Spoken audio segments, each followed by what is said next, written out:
Jack and Kent, I would love to go to you. Jack, your work on on researching the rise of child labor violations, um, in particular. And I'd love to hear both of you in the research you've done and the advocacy you've done in the community. Who is vulnerable to being exploited as adults who care deeply, work in this area? What should we know about our most vulnerable young people? Thanks so much, Mary Catherine, for hosting this. Thank you to the Albert Shanker Institute and the American Federation of Teachers. And this is a very important issue that educators, that the community at large needs to understand.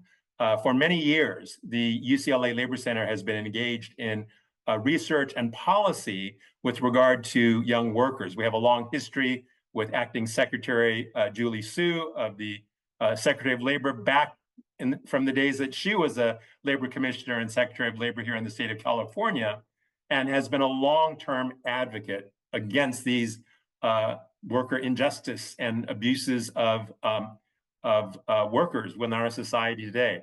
I think it's really important to understand that a significant proportion of child labor violations occur within immigrant communities, and that immigrant youth are in particular vulnerable to the exploitation that they face on the job. I was so glad that David Weil raised this issue of the use and abuse of labor contractors, which is prevalent in many parts of the immigrant workforce in this country. And unfortunately, the very ugly, mean-spirited attacks on immigrant communities that has been on the rise during the presidential election rhetoric has had a extremely damaging impact on immigrant workers and immigrant youth themselves, who are unable to freely exercise their rights as workers and are intimidated and afraid